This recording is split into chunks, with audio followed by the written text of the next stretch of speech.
Hey everyone, it's Dr. Ty with East Valley Chiropractic. I have Lucas here, Dr. Lucas. He is our intern here in the office. Recently, we had the opportunity to do a backpack screening for a school in our area and in our community.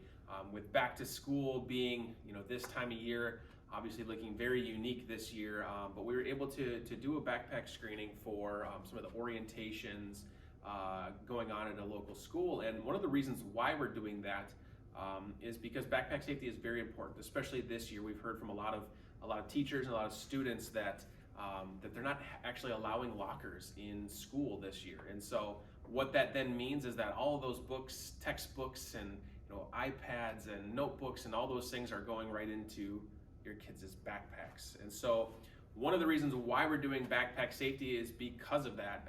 Backpack safety, I always kind of joke when our kids are really little in elementary school or really preschool, kindergarten, and they put a backpack on and it basically covers their entire body. It's really cute, right? But as they grow, their spine is obviously very important in terms of growth, and having too heavy of a backpack can have a negative impact on their spine. And so that's why we're doing backpack safety. And so as a general rule of thumb, the backpack should never weigh more than 10% of the individual's body. So if your son or daughter weighs 100 pounds, their backpack should never weigh more than 10 pounds. Really, it's 5 to 10% is really the range in which that backpack should wear. So if you hear your child, complaining of things like tight shoulders and tension in the neck and shoulders, or back pain, or maybe some numbness and tingling, headaches, things like that, that could come from the backpack.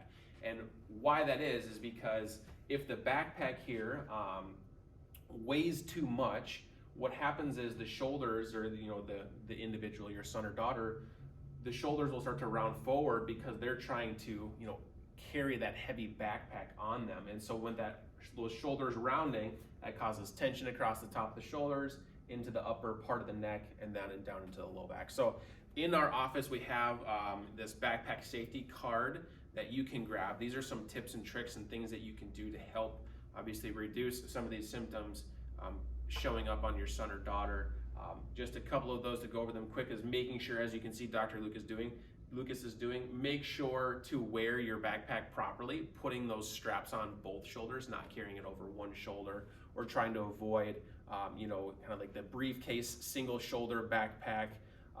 Another one is to make sure that the straps here are cinched up nice and tight so that the backpack is nice and flush with the back. I know a lot of high schoolers, I remember back when I was in high school, carrying heavy textbooks, but it was kind of the cool thing to have the backpack sag down by your lower back, and it just puts tremendous stress and pressure on your spine. And so if you have any questions for us with backpack safety as your son and daughter are going back to school this year, obviously ask us when you're in the office, grab one of these cards. Or if you know somebody whose son or daughter, whether that's a neighbor or another child on your son or daughter's sports or activities teams and groups, and they have some of these things going on, let them know that we're doing a backpack screening. They can bring their backpack in. We can help them look at that and make sure it's proper. Also do a full examination if they're dealing with any of these things that they want to have some answers and help with. So if you have any questions, let us know. Otherwise, we will see you very soon.